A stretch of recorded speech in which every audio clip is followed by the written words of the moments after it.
Health and Markandeya Rishi Guru and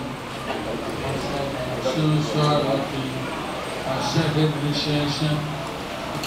நீங்கள் எல்லோரும் முதல் ஹரிநாம தீட்சை பெறுபவர்கள் ஸ்ரீமான் மார்க்கண்டேய ரிஷியிடமிருந்து ஜபம் செய்யும் போது நாம் தவிர்க்க வேண்டிய 10 குற்றங்களை பற்றி கேட்டீர்கள். மேலும் ஸ்ரீமான் சிமேஸ்வர் பிரபு அவர்கள் இரண்டாவது தீட்சை பெறுபவர்களுக்கும் அவர்களுடைய கோட்பாடுகளை எடுத்து சொன்னார். அதையும் எல்லோரும் கேட்டீர்கள்.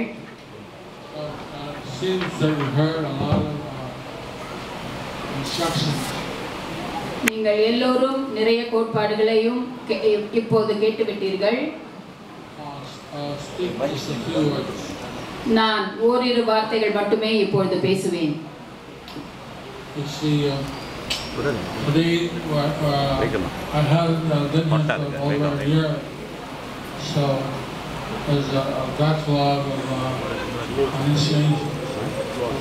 நான் ஏறத்தாழ ஒரு வருட காலம் இங்கே வருகை புரியவில்லை. எனவே அதிகமான தீட்சை பெற வேண்டிய பக்தர்கள் இப்பொழுது இங்கு கூடிவிட்டார்கள்.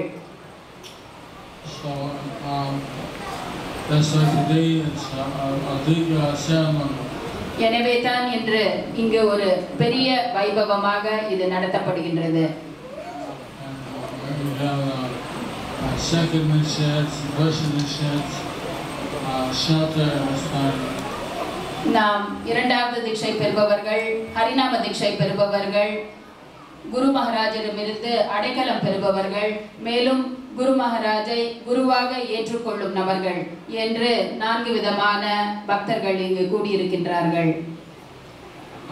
Suddenly I told that because it's so crowded, we'll have the shelter and the silence in the side room. இங்கு மிகவும் கூட்டமாக இருப்பதால் குரு மகாராஜிடம் அடைக்கலம் பெறுபவர்கள், அதாவது ஷெல்டர் கேண்டிடேட்ஸ், மற்றும் குரு மகாராஜை குருவாக ஏற்றுக்கொள்பவர்கள், அதாவது அஸ்பைரிங் கேண்டிடேட்ஸ், அவர்களுக்கு தனிப்பட்ட முறையில் வேறு ஒரு அறையில் சந்திக்க ஏற்பாடுகள் செய்யப்படும்.